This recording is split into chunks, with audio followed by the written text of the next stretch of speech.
Fast food chains come and die in America. However, a restaurant that fails in the US may occasionally succeed elsewhere. However, these fast food restaurants used to play a big role in the American cuisine scene. However, they have now managed to survive and return for whatever reason. Let us know more about the 5 American fast food chains that experienced a business failure and subsequently returned. Number 1 is Kenny Rogers Roasters. It's likely true that Kenny Rogers Roasters is more popular now than it was in the 1990s.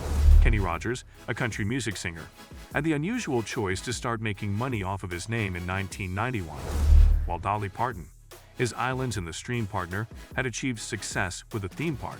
Kenny Rogers consented to have his image used as the logo for a chain of rotisserie chicken. Former Kentucky Governor John Knight Brown, who built KFC into a significant global company, came up with the concept. Kenny Rogers Roasters was initially doing well. By 1994, the business had 109 sites.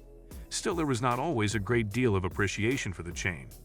A notice complaining about the quality of the food was placed above a Kenny Rogers Roasters store in 1996 by a lawyer in New York City. Despite the fact that Aaron Chess Lichtman's sign was strategically positioned due to his irritation with the restaurant's bright lights, a judge nevertheless decided in favor of the man. Eventually, the chain broke, and by 1998 Rogers was attempting to pull away. Nathan's unavoidably purchased it, as they did with every chain at this particular time. But the chain's current activities tell the real tale about it. After being acquired by a Malaysian company in 2008, it rapidly increased its footprint in Asia. The franchise was reportedly making $100 million in income by 2011. According to Time magazine, even though many Asian mall patrons are unaware of Kenny Rogers' identity, and it hasn't stopped since then. With the intention of attaining $10 million in revenue and 40 to 50 outlets in India alone by 2021, the chain opened its first branch in India last year. Over 400 sites are found worldwide, surpassing the 350 restaurants that were its high in the 1990s. Number 2 is Chuck E. Cheese. Since Chuck E. Cheese was the sole venue for youngsters to celebrate their birthdays in the 1990s and early 2000s, the pizza chain is well remembered among millennials and Gen Z.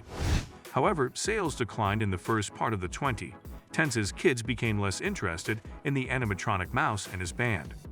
As a result, COVID lockdowns drove the company into bankruptcy in 2020. It quickly came out of bankruptcy, and even though many of its sites remained closed, it has been gradually drawing in new clients while also winning back existing ones in a discreet manner. Following interest from other businesses to purchase it and restore it to its former splendor, Reuters now reports that it is collaborating with investment firm Goldman Sachs. It is predicted to be $1 billion in value. Private equity firms and similar enterprises like Dave & Buster's are expected to show interest in an auction. Does this imply a comeback to its heyday? The renowned Chuck and his band were removed as part of the makeover, and their place was taken with a dance floor and character video screens. Soon, the entire band will only be available at one restaurant in Northridge, California. The company is renovating every one of its 400 U.S. facilities, and after phasing them out starting in 2017, the last about 30 will be devoid of the animatronic characters. According to sources who spoke with Reuters, CEC Entertainment, the parent company of Chuck E. Cheese, informed acquirers that it anticipates making $195 million in earnings before interest, taxes, depreciation and amortization, EBITDA, and $1.2 billion in revenue. The sources stated that the company might bring in far over $1 billion in a sale based on the valuation measures of its competitors. Around 600 Chuck E. Cheese restaurants and more than 120 Peter Piper Pizza locations are run by the corporation and its franchisees worldwide. Pascali's Pizza and Wings, a virtual kitchen idea, is owned by it. Number 3 is Applebee's. As a neighborhood bar and grill, Applebee's claims to have more than 1,000 locations across the globe, so there's probably one in your area. Due to its widespread popularity, the restaurant chain has been featured in films such as Talladega Nights, Couples Retreat. You might be surprised to learn a lot of things about Applebee's, though. The company is far older than you may imagine, and it has seen numerous changes throughout the years, including name changes and significant acquisitions. In 1980, Bill and T.J. Palmer launched the company by launching their first eatery in Atlanta, Georgia. Several sales of the company have occurred since then. In 1983, the couple sold their restaurant concept to Violeta Grace & Company. In 1989, they successfully completed an initial public offering and began offering their stock for sale. Applebee's emphasis on becoming a neighborhood restaurant was one of the factors that made them stand out from other franchise restaurants. The restaurant chain was on the edge of closing since it was facing its own problems. They had a 146% staff turnover rate in 2000. But they have experimented with a number of strategies over the years to lower attrition and raise retention. In actuality, they decreased their turnover to 84% by 2004. These days, the company uses gamification to increase employee retention by allowing workers to receive rewards and points for tasks properly completed. It appears that their efforts to foster a friendly work environment are having an impact. Number 4 is Cheese. Chai Cheese, the originator of the chimichanga and fried ice cream, was known for its fiery fare, which included nacho salsa and anything else Americans associated with Tex-Mex cuisine.